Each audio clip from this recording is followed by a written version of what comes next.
sur BFM Business et sur RMC Découverte. Et pour notre pépite, aujourd'hui, avec Annalisa Capellini, on parle de table pour balcon. C'est ça, on est habitué dans les grandes villes malheureusement à avoir des petits espaces d'appartement. Alors si on veut les élargir un peu, il y a... Déjà, si vous avez un balcon... C'est pas mal. C'est déjà pas mal, quand même. Mais si on a juste une fenêtre, c'est mon cas, malheureusement, on peut essayer d'élargir un peu avec ces tables qui se fixent au rembarre des balcons et qui permettent de créer des nouveaux espaces de vie ou pas, ou du moins pour prendre son café sur les rebords de fenêtres. On est ce matin avec un petit café sur un petit rebord de fenêtre. Voilà, on demande pas grand-chose. Voilà, c'est des petites choses, mais voilà. Bien sûr. Écoutez, en tout cas, il y a un marché. On va poser la question à Félix Miquel. Vous êtes le fondateur d'Extra Terrasse. Bonjour. C'est une idée que vous avez eue pendant le confinement et puis vous avez décidé de lancer ce produit. Vous vous êtes dit qu'il y avait un marché à prendre. Exactement. En fait, j'ai commencé en 2020 à côté de mes études d'architecture lorsque j'ai créé une table en bois de récupération qui se fixait sur les poteaux anti-stationnement et qui a permis à beaucoup de restaurateurs d'étendre leur terrasse gratuitement à la fin du premier confinement.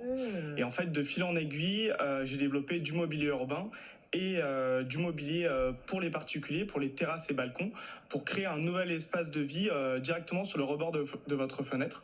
Donc même si vous n'avez pas de balcon, le fait de poser une table comme celle-ci sur le rebord de la fenêtre, sur le garde-corps, vous pouvez refermer les fenêtres par-dessus.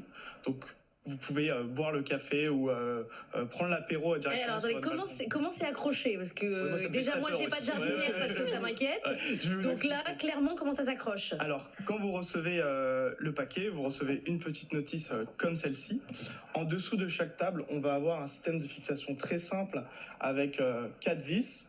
Ouais. Un kit de fixation qui vient juste ici. Donc en fait, vous positionnez la table sur votre rambarde. Et ensuite, vous venez glisser des petites plaquettes de fixation dans le garde-corps et vous venez serrer jusqu'à une fixation optimale. Donc en fait, ça devient presque un objet immobilier parce que la table est fixée. C'est en quoi là? C'est de l'acier. C'est entièrement fabriqué en France. Sur une tête. C'est ça. Moi, bon, voilà, c'est ça. En fait, mais même réglementairement, d'ailleurs, c'est autorisé parce que je sais par exemple les pots de fleurs, on peut pas les mettre n'importe comment pour éviter que ça tombe dans la rue. Ouais. Donc j'imagine qu'il y a un côté aussi réglementaire. En fait, il faut que le client se renseigne sur son règlement de copropriété. Donc en général, les règlements. C'est une question de copro, c'est pas la mairie de Paris qui dit. Non. C'est au client de s'informer, de voir si le règlement parle de pots de fleurs ou autre. Bon, alors comment vous avez financé tout ça? Parce que donc c'est un projet pendant vos études, vous vous êtes mis à devenir entrepreneur. En fait, j'ai d'abord fait une école d'architecture et ensuite j'ai fait des études d'urbanisme à Sciences Po. Et je travaillais en deuxième année de licence après les cours et le week-end. Je fabriquais toutes mes premières tables en bois de récupération où je récupérais du bois soit dans la rue, soit à l'école et je fabriquais toutes mes premières créations. Que vous vendiez, c'est comme ça que vous avez financé votre boîte? Exactement, et en fait, petit à petit, à 20 ans... Tout ça tout seul? Tout ça tout seul. Évidemment, j'ai des amis. Vous avez des amis qui me donnaient des coups de main, bien sûr, de temps en temps. Mais en tout cas, à 20 ans, j'ai commencé à vendre mes premières créations à des restaurateurs, beaucoup en région parisienne. Et en fait, de fil en aiguille, je me suis associé avec un industriel à côté de Saint-Étienne, qui sont des fabricants de mobilier urbain, qui s'appelle la Tôlerie Forésienne. Ils sont ultra pro, ils font des produits de très grande qualité. Étant donné qu'ils fabriquent du mobilier urbain, on est quand même sur une qualité où tous mes objets sont thermolaqués. Donc en termes de durée de vie, ça tient vraiment. J'ai fait le salon Jardin il y a 2 semaines et j'ai gagné le prix de l'innovation. Donc on a bien vu que... c'est assez esthétique en plus. Non, mais ça coûte, combien ça coûte? La grande, elle est à 209 et la petite qu'on voit à l'écran, elle est à 119. Alors la grande, elle fait combien en taille? Elle fait 60. Donc là, pour le coup, on peut prendre l'apéro à 4. Si vous mettez un réchaud à gaz en dessous, est-ce que ça fait plancha?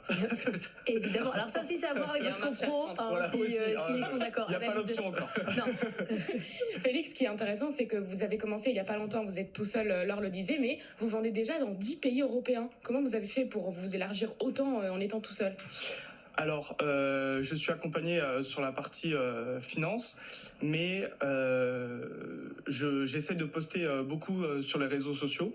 Et donc, j'ai lancé... en fait, je fais tout par strat, on va dire. J'essaie de prendre le moins de risques possible. Par exemple, celle-ci de table, je l'ai lancée il y a 1 an. Et j'ai commencé par une période de précommande directement sur mon site internet avec une couleur et une taille. Et donc, les premiers clients ont attendu à peu près un mois et demi avant de recevoir leur première table, ce qui m'a permis de lancer une production et de ne pas avoir avancé beaucoup de trésorerie. Et aujourd'hui, je lance un grand modèle